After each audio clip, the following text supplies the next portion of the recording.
belongs to them, no doubt.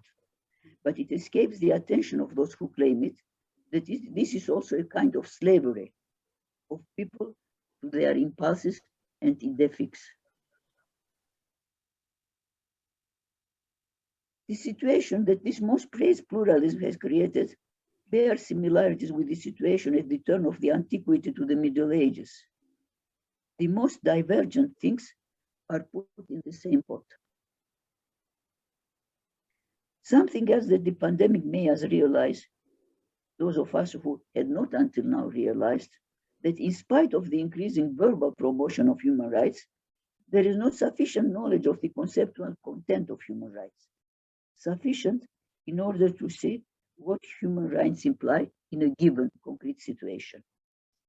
Otherwise, how could so-called herd immunity, which is an obvious violation of the right to health, be promoted in order to fight against the pandemic?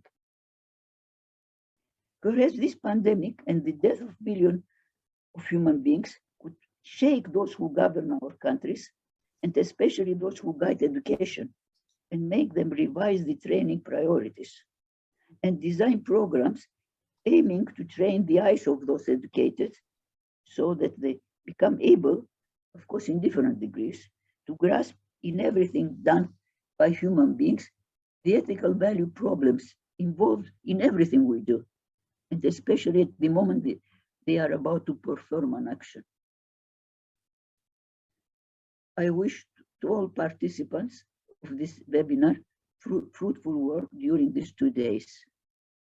Thank you. Thank you very much, Professor Kuçuradi, for your welcome address. It is with great honor that I may now introduce to you Professor Matthias Mahlmann, who is President of IVR. Thank you, Professor Mahlmann, you accepting for invitation to attend our webinar. Now, floor is yours.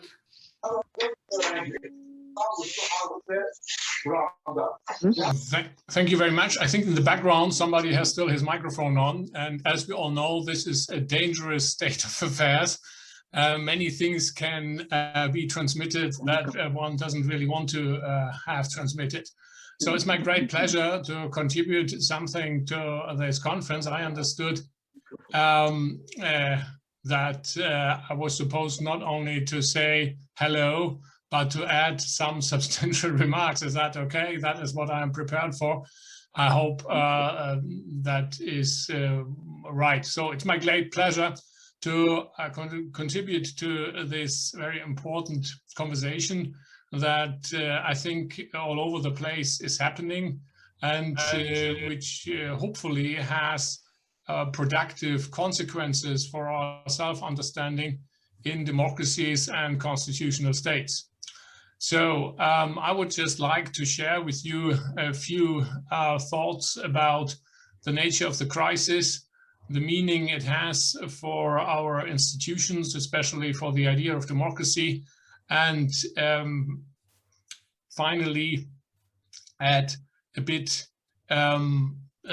something to the question what kind of cultural foundations exist that not only we stay healthy, but our states and our democracies stay healthy and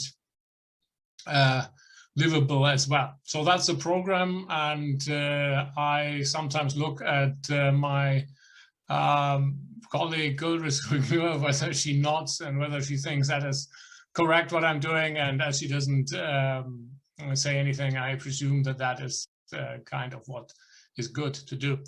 Okay, let me say one word about the crisis. In a way, we have more than one crisis. We have an ecological crisis. We have most possibly a rather important economic crisis worldwide, and obviously we have now a profound and important and far-reaching health crisis. And I think that is what we at the moment are focusing on. So this health crisis, I think, has many dimensions, obvious dimensions of challenging health and life of many people, and it has cost already the health and the life of too many people. But it has as well, I think, a certain impact, a possible impact on our self-understanding, especially in more or less saturated societies. And I think this effect is that it is a reminder of the existential vulnerability of human beings. That it reminds us that even after thousands of years of cultural development, there are limits of our mastering of nature. And it reminds us that we have continued to be vulnerable and mortal beings in a rather precarious existential situation. And I think that analysis has normative consequences. And I will try to map out some of the normative consequences that I think we should draw from this experience. It has certainly effects on the democratic culture. And I think we only understand our crisis properly if we read it in the context of the international crisis of constitutional states. And this crisis, I think, is profound. We have obviously many authoritarian rulers who try to consolidate their authoritarian rule. But I think we have another very disenchanting development, and that is doubts about democracy from below. So there are various symptoms, not only in the US and Hungary or Poland, that people are to a certain degree tired of the promise of democracy, and they are seduced by the promise of some kind of populist authoritarian state,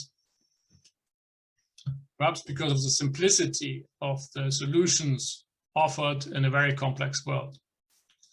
So it is very important, I think, and that is part of what we as people concerned with legal philosophy should care a lot about.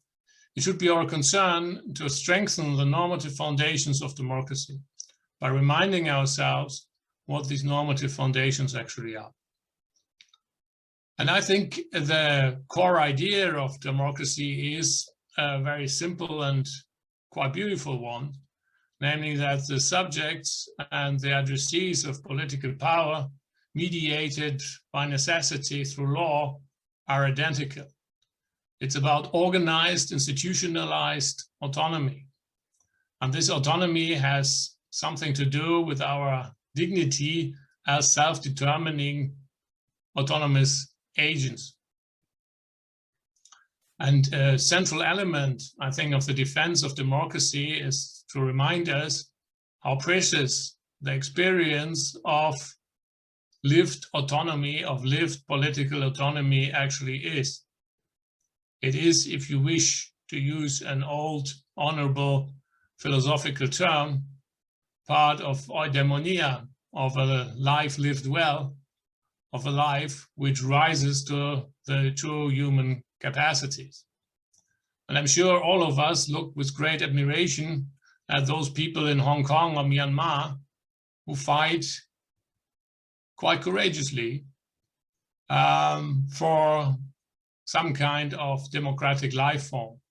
And that should remind us that this democratic life form is something very important for the quality of life of human beings. A second problem that we have, apart from the erosion of the consciousness of the normative foundations of democracy, is a certain epistemic background culture, which is a necessary precondition of democracy. Democracy is dependent on some kind of background realm of reasons that count, of common standards, of evaluating facts and principles. And I agree with what Professor Kuçuradi just said, that we should be aware of certain worrying tendencies, which I think have influenced much, at least, of some intellectual debates in the last decades. I think for many, or at least for some, it has been too easy to speak with contempt about the notion of truth. And if we see how this contempt embodied itself in a phenomenon like Trump and the dangers that it brought about, not only for American democracy, I think we can understand that we should be careful to have, on the one hand, a critically reflected concept of truth, but we should be aware that it is very important for society and for democracy that some things, some facts in the world count actually as facts, and some principles count actually as reasonably well justified. And I think it's useful to perhaps remind ourselves of Hannah Arendt's idea of the totalitarian fiction. That's a concept which I think is very useful and was very important for her analysis of National Socialism. For her, the totalitarian fiction embodied a central element of this ideological realm. It embodied the fact that a great amount of people in this time basically abandoned a common concept of reality and substituted it by some kind of imaginary realm of fiction, of ideological fiction, with horrible, destructive consequences. And I think that is one of the important lessons of political reality and political theory, that the attack on truth can be welded into a destructive instrument of power. So there is another task, I think, for us as people who are interested in philosophy, namely to take care that on the one hand, as I said, we never give up the critical theory of epistemology,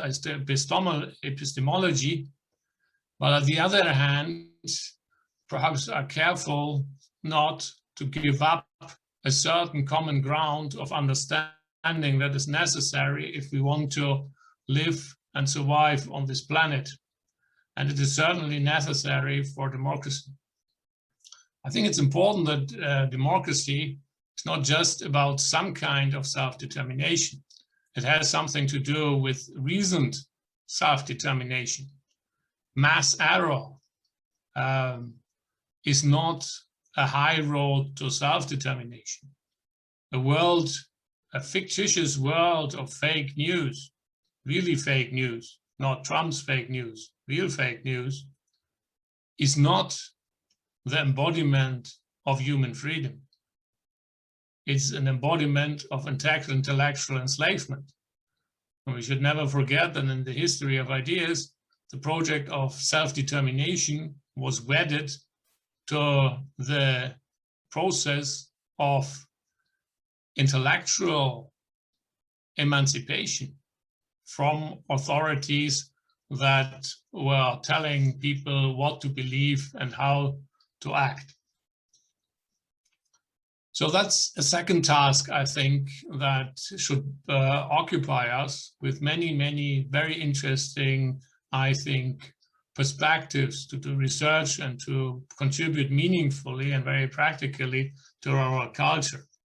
So it seems to me that this kind of restatement of certain normative principles and perhaps a careful reassessment of our own epistemological preconceptions is a useful way to bolster democratic cultures and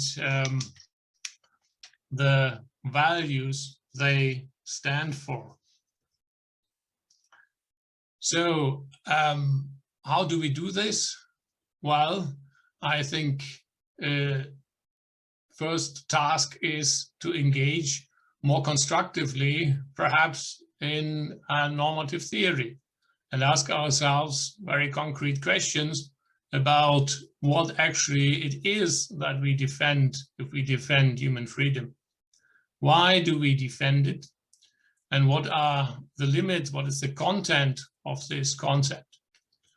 I think given how the world is, there is nothing too basic at the moment to be said about these matters. I think we have to, in a way, reinvent and present fresh and new, and in a way with a certain intellectual seductive force, the idea of human liberation. I think we should make the old point that there is no liberty without equality.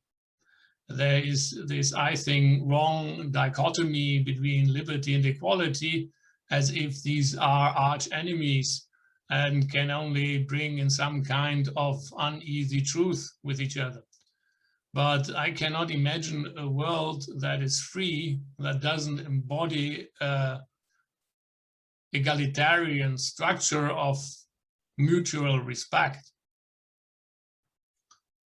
And that is, I think, a very important element for our democratic theory as well. This notion of respect is, in a way, part of the DNA of democracy. It is part of the DNA in the sense that it demands the equal participation in political decision-making, but it all has also an, again, epistemic dimension. I think in democracy, you respect other human beings as persons, but you respect them as well as thinking persons, as people who could get it right. So the moment you accept a majority decision, you, I think, display a certain amount of epistemic self-distancing. You accept the possibility that the others who are in the majority could be right. That is, of course, a very scientific, I think, attitude, because if we come to such a conference and hear all those interesting and challenging talks that will be presented, and we may disagree, we hopefully all do it with the attitude that not the other with whom we disagree may be wrong, but we ourselves. And that is the great, I think, ethos of science, that this kind of self-distancing is possible. And that is part of, I think, what is embodied in democracy, this notion of respect in this double sense just outlined. And that is endangered by this post-truth politics that were mentioned as well.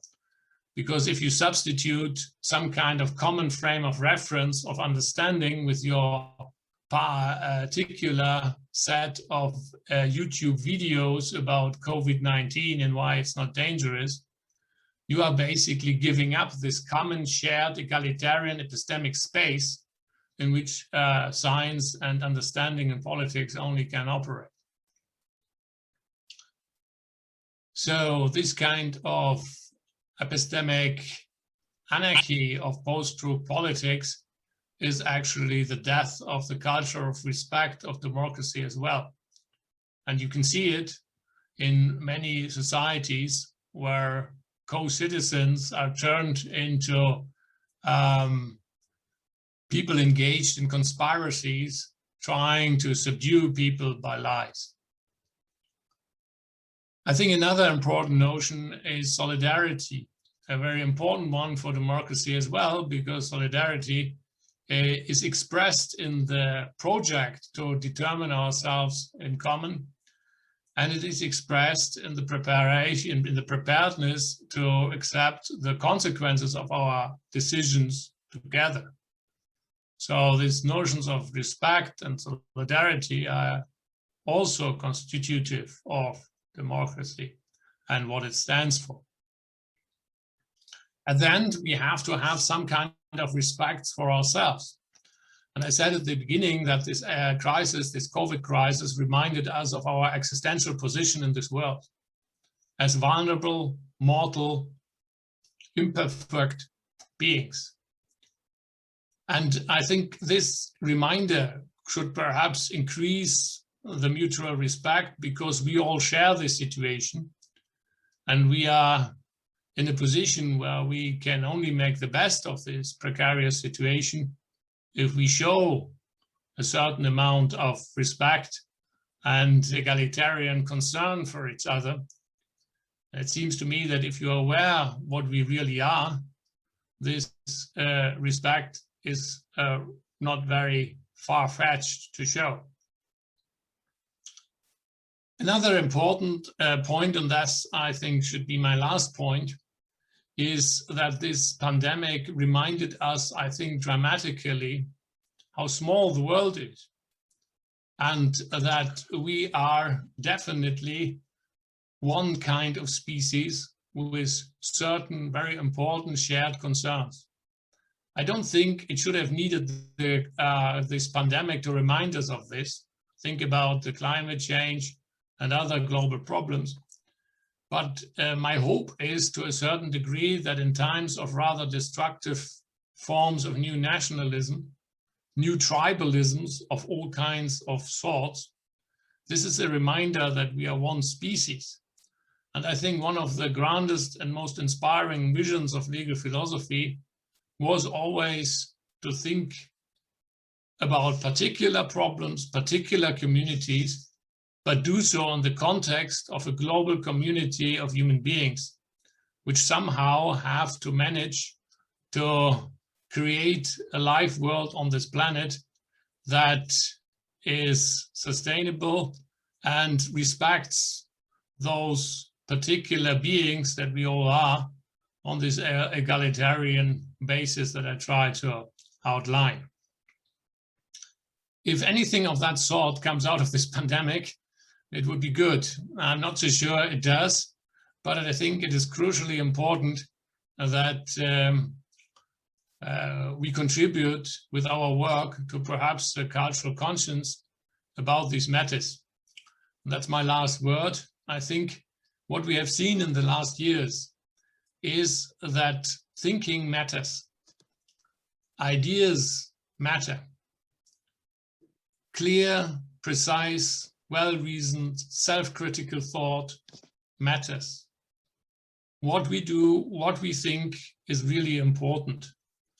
That is how all those destructive forces grew, because some people managed to conquer the minds of many other people. And I think we have to start, or perhaps engage in some kind of reconquest of the minds and hearts of people to win them back for a more humane vision of how life on this planet could be. And that is not the work of one person, but that is the work of a community of people, of all of us who share their wisdoms and their passions and potentially move things in a direction which is better, or at least, and that is already a big achievement, prevent the worst that may come. Thank you very much for your attention. One of the good things about such Zoom meetings is that you can imagine, because you don't see at least 2/3 of the people, that all of these people really listen to you and are profoundly interested in what you say. We are interested, sure. Which you don't if you see them in live and you see they are all bored. But I enjoyed this very much, and I'm very thankful for this initiative and that you invited me. So my best wishes for this conference. And of course, the IVR continues to be proud of the lively philosophical debate in Turkey. Thank you very much. You are welcome. Thank you very much, Professor Mahlmann. You stated many important points. I think we will discuss these points in our webinar. And thank you again for your thoughtful address. Now we will start our first session of the webinar, but I think we will give a break 5 minutes. We will start first session at 9:40. Thank you.